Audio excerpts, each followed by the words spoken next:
के मालेगांव के एमएलए साहब मुफ्ती इस्माइल साहब के साथ आज हम जाकर जो एसआईटी गवर्नमेंट ऑफ महाराष्ट्र ने बनाई है, एडिशनल एसपी अनिकेत साहब से हमने मुलाकात की और उनसे हमने रिप्रेजेंटेशन किया। मेरा मानना यह है कि महाराष्ट्र में एनडीए को, ख़ास तौर से बीजेपी को इस बात की बड़ी तकलीफ़ और मलाल है कि उनके दोनों प्यादे हार गए, एक पार्लियामेंट के इलेक्शन में और दूसरा विधानसभा के चुनाव में। तो इसलिए वो अपनी शिकस्त को हज़म नहीं कर पा रहे हैं और गैर ज़रूरी तौर पर इस तरह का उन्होंने एक एसआईटी तश्कील दिया है। आप हमको ये बताइए कि आप लोग तो देख रहे हैं कि जिन लोगों को गिरफ्तार किया गया है वो तमाम के तमाम तो भारत के नागरिक हैं, उनके वालिद नागरिक है, उनके भाई, उनकी माँ, उनके रिश्तेदार नागरिक है।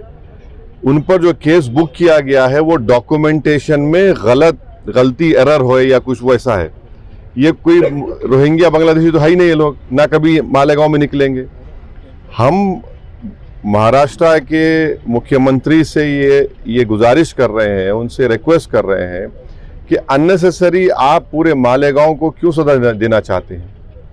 और आपका जो एक्ट है, वो जो बर्थ एंड रजिस्ट्रेशन एक्ट है, ये एक्ट है, इसमें आप देख लीजिए सेक्शन 15 जो है, सेक्शन 15 में क्लियरली लिखा है कि अगर कोई डॉक्यूमेंटेशन में एरोनियस गलती हुई या फ्रॉडुलेंट हुआ, इम्प्रॉपर मेड हुआ, तो उसको आप करेक्ट कर सकते हैं, कैंसिल कर सकते हैं।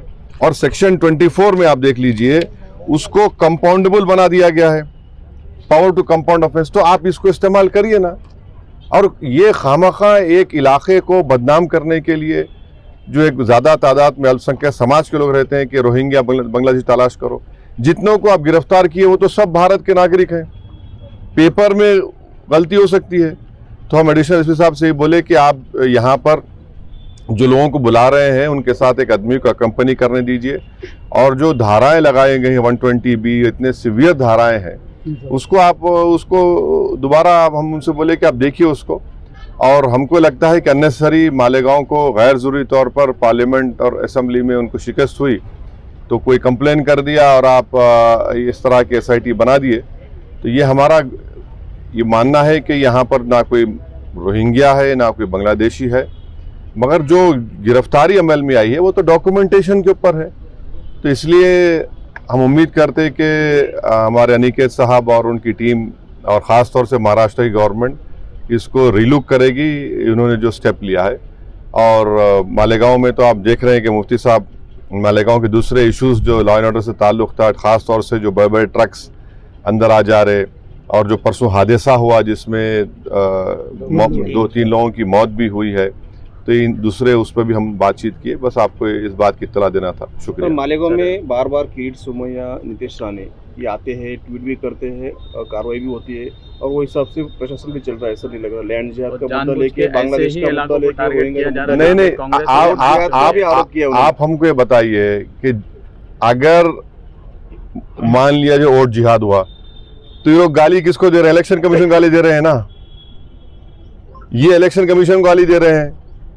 अब आप बताइए, अगर 3500 ये लोग बोल रहे हैं कि फेक सर्टिफिकेट रोहिंग्या बांग्लादेशी है, तो भाई सरकार तो आपकी है, पुलिस आपकी है, तो अननेसेसरी आप किस पे उंगली उठा रहे हैं? किसको बदनाम कर रहे हैं आप अपने ही सरकार को, अपने ही इंस्टीट्यूशंस को आप बदनाम कर रहे हैं।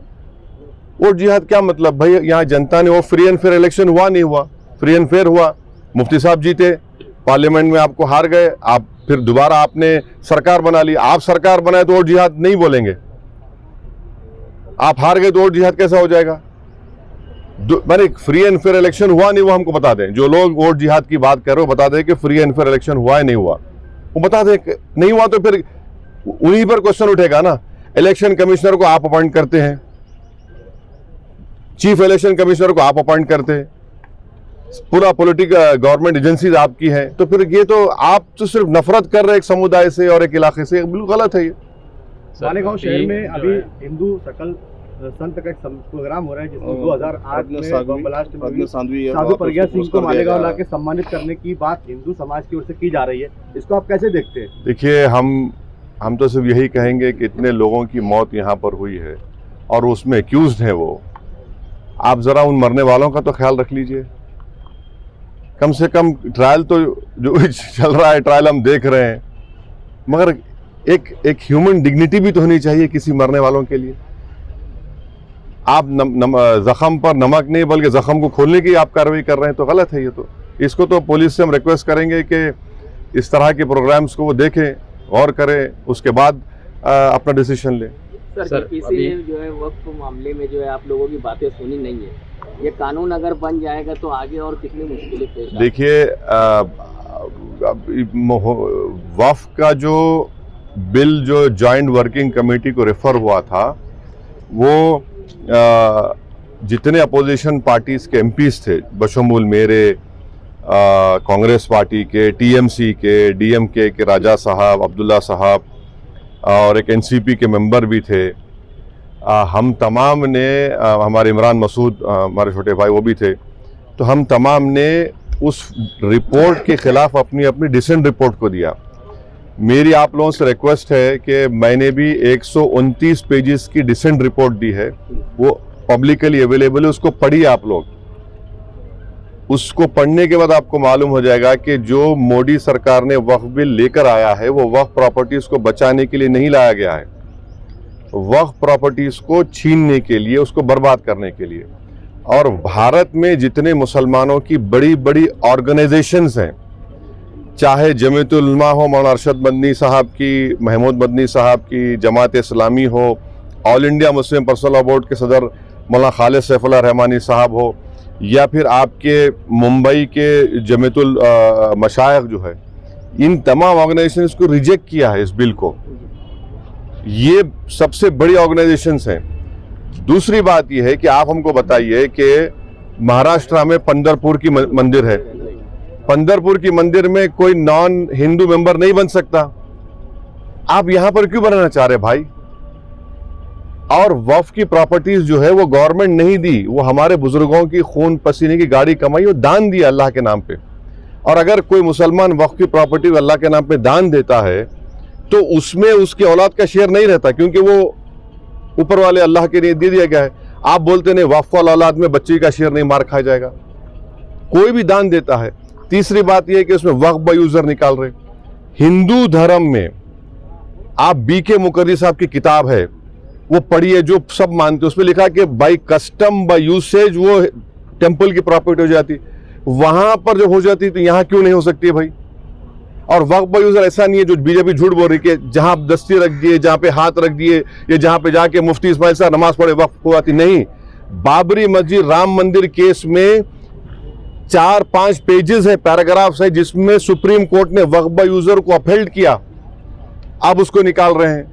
लिमिटेशन एक्ट हिंदू एंडोमेंट पे अप्लाई नहीं होता, एसजीपीसी सिख गुरुद्वारा अप्लाई नहीं होता, आप इस पे अप्लाई कर रहे भाई। अगर कल के दिन कोई खाबिज है, इंक्रोचर है, उसको रिवॉर्ड कर रहे हैं आप, लिमिटेशन एक्ट आप निकाल कर। कलेक्टर को इतने पावर्स दे रहे हैं आप, कलेक्टर कैसे तय करेगा भाई? कोई अपने मामले में जज बन सकता है क्या? बोलिए आप, वो तो नेशनल जस्टिस के खिलाफ है।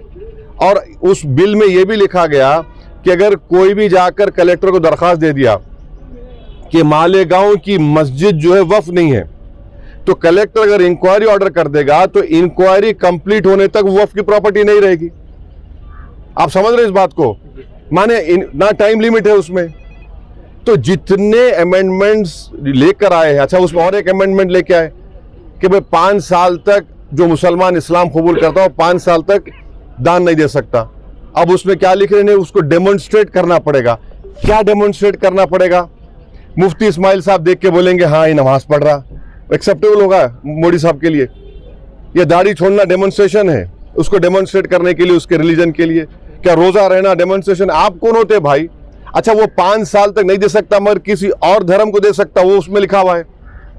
तो ये आप वक्फ प्रॉपर्टीज को बचाने के लिए नहीं ला रहे हैं, ये वक्फ को बर्बाद करने के लिए, वक्फ को छीनने के लिए, मस्जिदों को छीनने के लिए, खबरस्तान को छीनने के लिए, इवैक्यू प्रॉपर्टीज जो वक्फ हैं हजारों एकड़ में खत्म करने के लिए। आखिरी बात यह है कि ये जो झूठा प्रोपेगेंडा बीजेपी फैलाती है कि 13 लाख सबसे बड़ा तीसरा बड़ा रियल एस्टेट है, मैं आपको बता रहा हूं कि तमिलनाडु, आंध्र प्रदेश, तेलंगाना, और ओडिशा के चंद प्रॉपर्टीज को मिलाए तो यहीं पर 4 प्रदेशों में 14 लाख एकड़ जमीन है।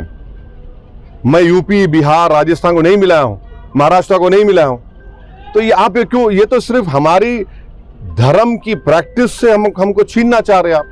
वक्फ जो है मुसलमानों के लिए एक इबादत है, आप उसको छीनना चाह रहे हैं हमसे। तो सरासर आप हमारे से वक्फ छीनना चाह रहे हैं, मस्जिदें छीनना चाह रहे हैं। तो इसका हम विरोध कर रहे हैं और भारत की पूरी जनता में बात जा चुकी है कि हिंदू धर्म के, क्रिश्चियन धर्म के, सिख धर्म के, उनके मंदिर में, उनके रिलीजियस प्लेस में कोई उनका धर्म का आदमी मेंबर बन सकता है, कोई नहीं बन सकता। यहाँ क्यों बनाना चाह रहे? तो ये एक नफरत है भारत के मुसलमानों से बीजेपी और मोदी सरकार। सर पूरे महाराष्ट्र में जो है ये रोहिंग्या बांग्लादेशी है, अमरावती हो गया, अकोला हो गया, क्या ये एनआरसी का ट्रायल तो नहीं ले रहे लोग? नहीं, आप बताइए, आप चेक करिए, मगर आप जो SIT बनाकर आप क्या है इसमें, क्या है बताइए? डॉक्यूमेंटेशन में फर्क है। अब मिसाल के तौर पे आपके कितने बच्चे हैं? 2 है ना। आप भारत के नागरिक है, दूसरा बेटा भी नागरिक है। जो दूसरा बेटा है उसके डॉक्यूमेंट फर्क है तो भारत का नागरिक नहीं हुआ क्या वो? वही तो हम बोल रहे हैं ना भाई, उस बात को समझने की जरूरत है। अरे भाई, तुमको रोटी सेकना है तो और जगह सेको। आप किसी एक इलाके को, एक समुदाय को इस तरह परेशान करना ये गलत बात है बिल्कुल। सर महाराष्ट्र में अभी असेंबली के बाद कारपोरेशन के इलेक्शन आए, हाँ कॉर्पोरेशन इंशाल्लाह बहुत कमजोर नजर आ रही है ऐसा लग रहा है। अरे कहाँ कमजोर नजर आ रही, इतना बड़ा मुफ्ती हमारे बाजू खड़ा हुआ है, कहाँ कमजोर नजर आ रही? 2 in 1 है ये। एक MLA चुन गया है। हाँ तो ये अरे भाई, जंगल में एक ही शेर होता है ना। चलिए, शुक्रिया।